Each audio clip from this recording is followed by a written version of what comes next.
जब यूपीए ने 52,000 करोड़ का कर्जा माफ करने की बात कही थी और बात कर कही थी कि किसानों की हालत सुधरेगी, वो 52,000 करोड़ का कर्जा माफ नहीं हुआ। आज किसान उससे ज्यादा कर्जदार इस देश के अंतर्गत है। हाँ, वो मैंने देख लिया वो तो आंकड़ा, उसके बाद कर्जदारी ज्यादा बढ़ी है, माफ नहीं हुए। ऐसे कारण थे।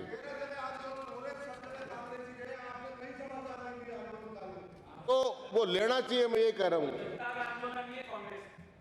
ये एक बार बताइए, आपको किसने इजाजत दी आपस में बात करने की?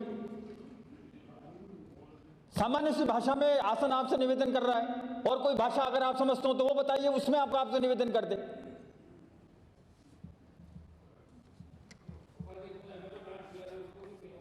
दोनों तरफ है, यहां ज्यादा है वहां कम है।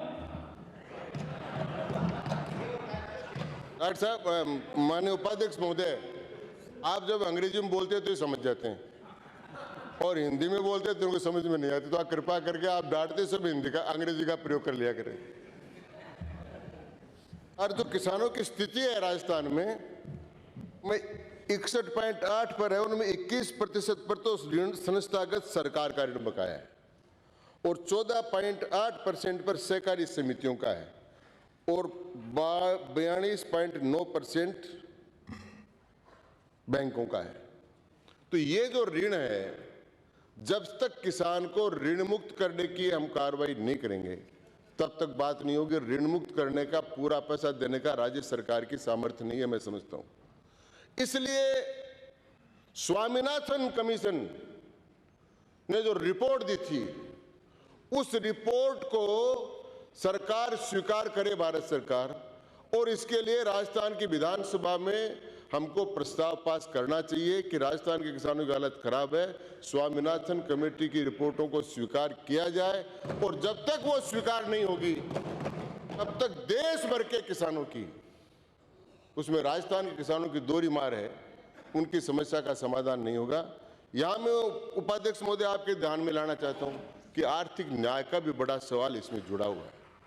60,000 करोड़ रुपया प्रतिवर्ष, चाहे हमारी सरकार है केंद्र में या कांग्रेस की सरकार थी, बड़े उद्योगों को देते थे इंसेंटिव का। यह प्रधानमंत्री जी ने खुद ने कहा है कि 60,000 करोड़ रुपया प्रतिवर्ष भारत सरकार इंसेंटिव का बड़े उद्योगों को देती।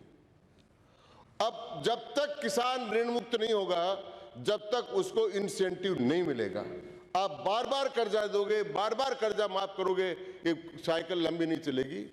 आज की जो स्थिति बन गई है वो किसान को इंसेंटिव देने की बन गई है, और किसान का जब तक कर्ज माफ नहीं करेंगे तब तक हमारी स्थिति आगे नहीं होगी। इसलिए इसके बारे में सरकार को निश्चित रूप से कदम उठाना चाहिए। ये